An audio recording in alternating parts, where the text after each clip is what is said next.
The siege of Bukhara took place in February 1220, during the Mongol conquest of the Khwarazmian Empire.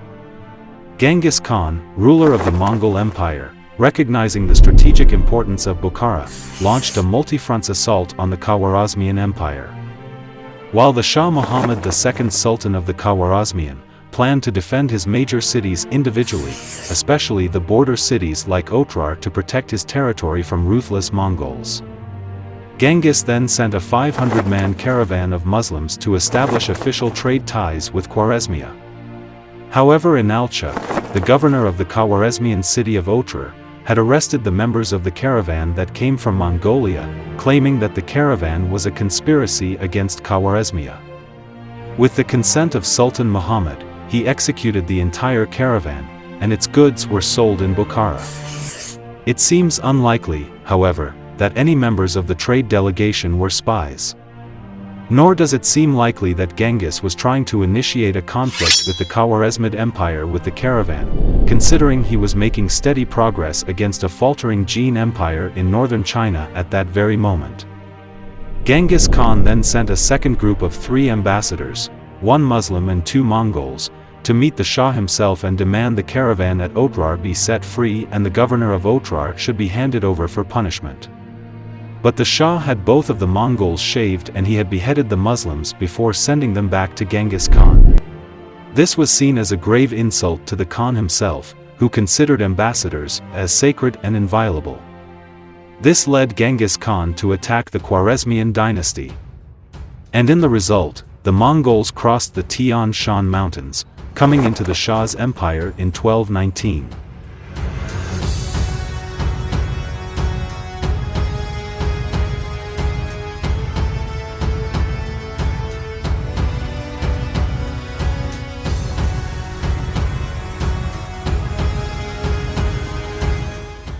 The Mongols' primary objective was to lay siege to Bukhara, knowing that its capture would deliver a significant blow to the Khwarazmian Empire.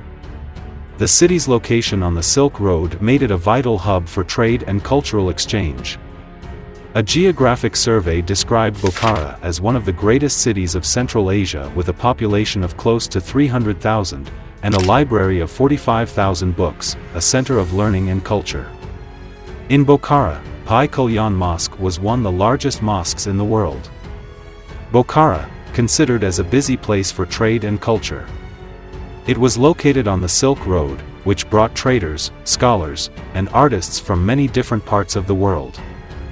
However, despite its prosperity, Bukhara was situated far from the borders of the Mongol Empire. As a result, the ruler of the Khwarazmian Empire, Shah Muhammad II, allocated fewer than 20,000 soldiers to defend the city.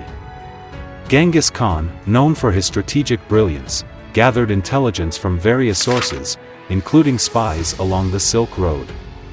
With this valuable information, he meticulously prepared his army, implementing significant changes from his previous campaigns.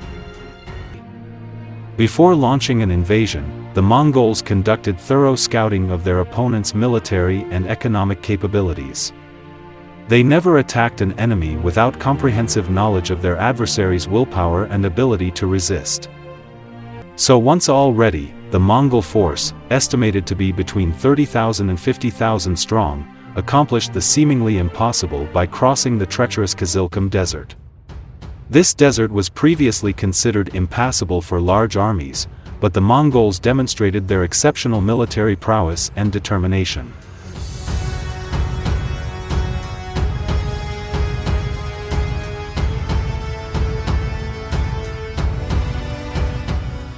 The Mongol army, led by Genghis Khan, deployed their forces strategically on the Bukhara plains.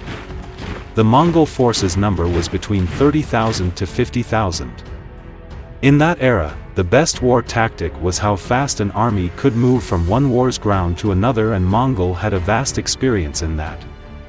The Mongols divided their forces into different units, each led by a skilled general. These units consisted of both cavalry and infantry, with the cavalry being the dominant force. The Mongol cavalry was highly mobilized and skilled in hit-and-run tactics.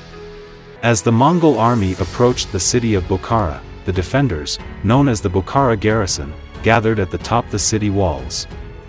The size of the defending force was around 20,000. The defenders launched a barrage of arrows from the walls to weaken the approaching Mongols. However, the Mongols' disciplined ranks and their use of shields and armor mitigated the impact of the arrows. The Mongols initiated a coordinated assault on the city.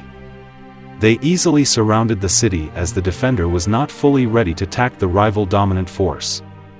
The Mongol cavalry focused on disrupting the defenders and causing chaos with hit-and-run attacks. They utilized their superior speed and mobility to target key defensive positions and create openings for the infantry. The defenders, under the command of Malik, fought with determination and courage. They engaged in close-quarters combat, and utilized defensive structures on the walls to hold their ground. The defenders used various tactics to repel the Mongol assault, such as pouring hot oil and boiling water on the attackers, throwing rocks and projectiles, and coordinating counterattacks to disrupt the Mongol forces.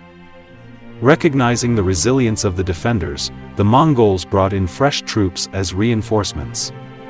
Their reinforcement was pulled from the border of the Chinese Jin dynasty. The exact number of reinforcements is not known, but it is estimated that the Mongol forces were significantly bolstered.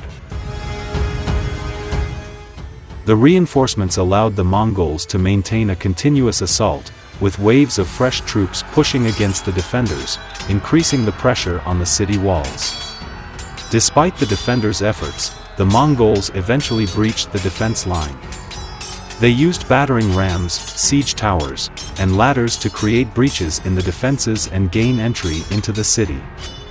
The breach of the walls provided the Mongols with a foothold inside Bukhara, enabling them to infiltrate the city streets and engage in close-quarters combat with the remaining defenders. As the Mongols advanced through the city, the remaining defenders made a last stand in the central square of Bukhara.